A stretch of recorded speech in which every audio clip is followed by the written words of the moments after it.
गर्गाचार्य जी को एक दिन वसुदेव जी ने बुला करके प्रणाम करके निवेदन किया, प्रभु आपको तो मालूम ही है कि हमारे दो दो पुत्र इस समय नंद राय के गोकुल में सुरक्षित हैं। मेरी इच्छा है कि आप हमारे यादवों के कुल गुरु हैं, आप ही जाकर के उनका नामकरण करें। आज गर्गाचार्य कहते हैं कि मैं यादवों का कुल गुरु हूं, पुरोहित हूं, और जाकर उन गोप वंश के बालकों का जब नामकरण करूंगा तो कंस को मालूम नहीं पड़ेगा। वसुदेव जी ने कहा कि जाकर के नंद जी से आप चर्चा करके संभाल लेना, पर आप ही उनका नामकरण करें तो बहुत बढ़िया हो। आज भगवान 1 वर्ष के हो चुके हैं। गर्गाचार्य जी महाराज पहुंचे नंद राय के गोकुल में। नंद राय जी ने गर्गाचार्य जी का बड़ा दिव्य स्वागत किया, ऊंचा स्थान दिया, चरण प्रक्षालन किया, पूजन किया, प्रणाम किया। पहले भोजन आदि का कार्य किया। भोजन करवा करके उनके लिए कक्ष खोला, और जब वह विश्राम की अवस्था में पहुंचे तब जाकर नंद राय ने उनसे आने का कारण पूछा। यही होता है स्वागत की विधि। पहले जो अतिथि आए, आते ही उससे दुनिया भर के प्रश्नों की झड़ी नहीं लगाना चाहिए। पहले वह आए बेचारे, कहाँ से कितनी दूर से चलकर थक कर आए होंगे। पहले उनके लिए समस्त साधनों को जुटाइए। जब स्नान आदि भोजन से निवृत्त हो जाएं, तब उनके आने का कारण पूछना चाहिए। बाबा नंद ने पूछा और गर्गाचार्य कहते हैं बस वैसे ही मिलने की इच्छा हुई तो आ गए। देखिए उन्होंने उस बात को छिपाया, लेकिन वही बात जो वसुदेव जी की इच्छा थी, उस कार्य के लिए स्वयं नंद राय ने प्रस्ताव रख दिया। प्रभु आप जैसे महर्षि का मेरे इस घर में आगमन हुआ ही है, तो कृपा करके एक शुभ कर्म कर दो। कौन सा? मेरे 2 बालक हैं, रोहिणी के पुत्र हैं और यशोदा का बालक है। आप अपने ही द्वारा उनके नामकरण कर दीजिए। अभी तक उनके हमने कोई नाम ही ना रखे। 1 वर्ष बाद की यह घटना है। आज जन्म होते ही तुरंत महाराज क्या नाम रखना है, सबका एक संस्कार का एक समय होता था। गर्भाधान से लेकर के मृत्यु संस्कार तक जितने संस्कार थे, सबका एक समय सुनिश्चित था। समय कौन सा और कौन सा संस्कार करना है, इसके लिए शास्त्र निर्देश देते थे। अमुक समय में यह संस्कार करना चाहिए। बालक का जन्म हुआ, जन्म लेने के पश्चात नामकरण का भी एक समय आता था। बालक के जन्म, संतान के जन्म लेने के पश्चात घर से बालक को कब बाहर जाना, उसका भी एक बहिर्निष्क्रमण संस्कार भी होता था। अन्नप्राशन संस्कार का भी समय होता था। लेकिन वो कब? ये पहले होता था, आज के समय में नहीं। अब आजकल तो बालकों का जन्म ही जब बाहर हो रहा है, हॉस्पिटल में हो रहा है, तो बाहर जाने का संस्कार करेंगे कि अंदर बुलाने का संस्कार करेंगे? फिर ये संस्कार समाप्त होते चले जा रहे हैं। ऐसे ही नामकरण का भी परिपाटी, नामकरण परिवार का कोई बूढ़ा बुजुर्ग, दादा या ताऊ, कोई न कोई बड़े बूढ़े के द्वारा ही गोद में लेकर बालक का नामकरण कराया जाता था। उसमें कुल गुरु का होना, पुरोहित का होना भी आवश्यक रहता था। लेकिन आजकल वो सब परंपराएं समाप्त होती चली जा रही हैं।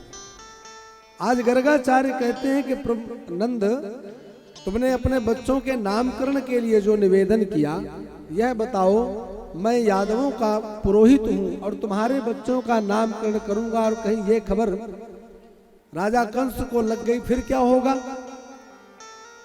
नंद राय कहते हैं मालूम पड़ेगा तब ना महाराज। गर्गाचार्य कहते मालूम नहीं पड़ेगा, तुम्हारा बालक करवट लेता है तब तो तुम महोत्सव मनाते हो। हाँ, तुम्हारा बालक हाथ उठाता है, पैर चलाता है, तब तुम महोत्सव मनाते हो, और नामकरण का पता ही नहीं चलेगा। बोले महाराज बिल्कुल नहीं पता चलेगा। क्योंकि जितने भी उत्सव महोत्सव हैं सब लाला की आयु वृद्धि के लिए हैं। अगर मेरे लाला की आयु की सुरक्षा गुप्त रूप से नामकरण में है तो हम क्यों खबर करेंगे, क्यों महोत्सव मनाएंगे।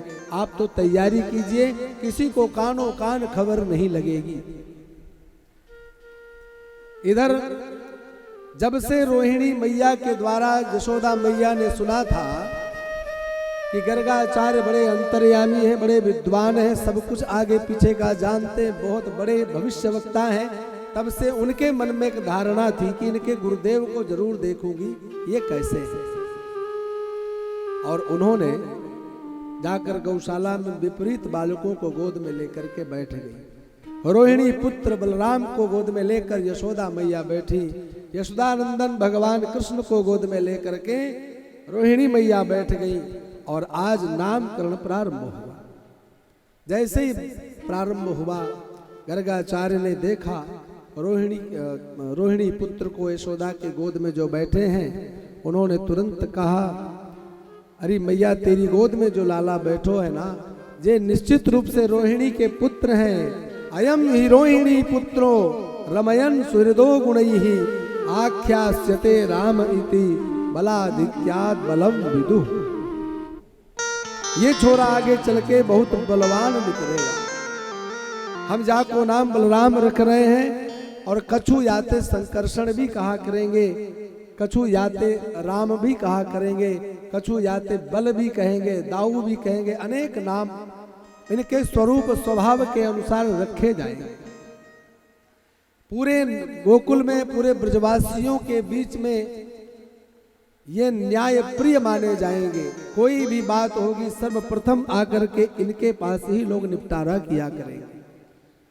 और उसके पश्चात भगवान कृष्ण जो रोहिणी के गोद में बैठे थे उधर दृष्टि गई और देखते ही गर्गाचार्य महाराज कहते हैं, मैया ये तेरो छोरो है ना जो, जाके तो एक दो नाम नहीं हजार नाम पड़ेंगे, हजार। बहूनि संति नामानि रूपाणि च सुतस्य ते गुणकर्मानुरूपाणि तान्यहं वेद नो जना। मैया जे तेरे बालक के एक दो नाम नहीं हजारों नाम होंगे, ये जैसा जो कार्य करेंगे वही इसका नामकरण हो जाएगा। हाँ, किसी युग में यह पीत, किसी युग में यह रक्त, और इस युग में यह कृष्ण वर्ण से उत्पन्न हुए हैं। इदानीम कृष्णताम गतः, इसलिए देखो इनका नाम कृष्ण होगा। वैसे एक बात बताएं, भगवान कृष्ण का कृष्ण नाम गर्गाचार्य ने रखा नहीं, केवल संकेत किया कि हर युग में प्रकट होते हैं, हर युग में जन्म लेते हैं। कभी यह जन्म लेते हैं रक्त वर्ण में, कभी यह जन्म लेते हैं पीत वर्ण में, और इदानीम कृष्णताम गता, इस युग में इस समय यह कृष्ण वर्ण में आए हैं। लेकिन यह नहीं कहा कि इनका नाम कृष्ण होगा, पर यह भगवान कृष्ण का जो नाम कृष्ण है यह लाक्षणिक नाम है, और भगवान कृष्ण का लाक्षणिक नाम ही चल रहा है तो इनका वास्तविक नाम वासुदेव कृष्ण, पर अधिकांशतः लोग इन्हें कृष्ण ही कहते हैं। प्रागयम वसुदेवस्य क्वचित् जातस्तवात्मजः वासुदेव इति श्रीमान अभिज्ञाः संप्रचक्षते। अब जब वासुदेव शब्द सुना तो बाबा नंद के मैया के कान खड़े हैं। तो गर्गाचार्य ने संभाला, मैया काऊ जन्म में ये वसुदेव के पुत्र भी बने थे। वसुदेवापत्यम वासुदेव। नंद बाबा ने कहा, अच्छा काऊ जन्म में भयो, फिर तो कोई बात नहीं, बस ये जन्म में ये वसुदेव का पुत्र नहीं होना चाहिए। ऐसे बाबा नंद और मैया के सामने भगवान कृष्ण का नाम रखा, नामकरण हुआ।